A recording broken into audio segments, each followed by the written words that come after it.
Alain Trémaudan, je suis en première année de BTS-CM. J'ai fait mon parcours de bac pro au Garac. Avant, j'étais en collège public. J'ai choisi cette formation parce que la moto, c'est ma passion. J'ai toujours voulu faire ça, dont la mécanique, mettre les mains dans les moteurs pour voir comment fonctionne le moteur et l'ergonomie de la moto. J'ai connu le Garac grâce à la chaîne Direct 8 où Grégory Galifi est en train de refaire une Alfa Romeo avec le Garac. Je suis allé voir sur le site du Garac, j'ai vu qu'il y avait une section mécanique moto. Sachant qu'à côté de moi il y avait un lycée public en mécanique moto, donc j'ai fait les deux portes ouvertes. Et puis vu que j'habitais loin, j'ai déposé une candidature et puis j'ai été pris au Garac suite à cette candidature. Et depuis la seconde, il y a eu des hauts et des bas, mais je suis resté. Et puis c'est une bonne école. Puis on apprend plein de choses. J'ai appris beaucoup de choses ici. J'ai appris à comment démonter un pneumatique, le réglage soupape. Là, on est en train de faire, par exemple, tout ce qui est distribution au moteur, donc métrologie, donc terminer la hauteur d'une cam sur un arbre à cam, les tourillons de l'arbre à cam. Après, on va faire l'alésage du cylindre. Au bac pro, on va voir les bases de l'injection, donc tout ce qui est électrique en terminale. Et après en BTS, on va développer tout ce qui est électricité, injection, moteur, métrologie moteur.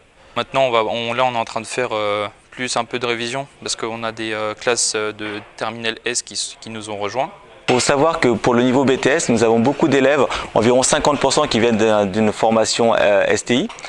Pour ces jeunes-là, nous devons bien sûr les accompagner. Ils ont pas mal de compétences au niveau théorique, ils assimilent assez bien les choses. Et au niveau pratique, nous sommes obligés de reprendre un peu la mécanique de base, mais ils ont une évolution très rapide parce qu'ils ont vraiment cette envie d'évoluer. On attaque les nouveautés aussi sur les moteurs, sur l'injection, sur les motos. L'épreuve de bac, c'est une épreuve théorique. Il y a une épreuve pratique et une épreuve théorique. Donc l'épreuve théorique, c'est un diaporama qu'on présente au professeur. Donc c'est en stage, au début de stage de terminale ou fin de stage de première. On a un sujet à apprendre, donc tout ce qui est réparation moteur. Apprendre pour faire un U32, donc c'est un dossier où on détaille toute la procédure sur le moteur. Et après l'épreuve pratique, c'est justement un diagnostic avec un code panne qui est affiché sur le compteur ou avec la prise diagnostic. Et le but, c'est de trouver la panne et de faire un compte rendu de la panne. Alors, en seconde, on a eu un stage de 8 semaines. Donc c'est du fin mai à début juillet. Donc, moi j'étais chez Yamaha dans le 91, dans le sud d'Essonne. Au début, c'est un peu les tâches que tout le monde n'aime pas faire, malheureusement, mais on est tous obligés de passer par là. Donc c'est nettoyer les motos, passer le balai. Bon, si vous montrez un peu de détermination, on arrive vite à faire autre chose. Donc moi j'ai pu toucher un peu de tout au sein de chez Yamaha, donc faire du véhicule neuf et véhicule d'occasion, faire de la révision aussi. Ensuite sur le deuxième stage en début de première, j'ai fait un stage chez Yamaha Expo Moto dans le 77.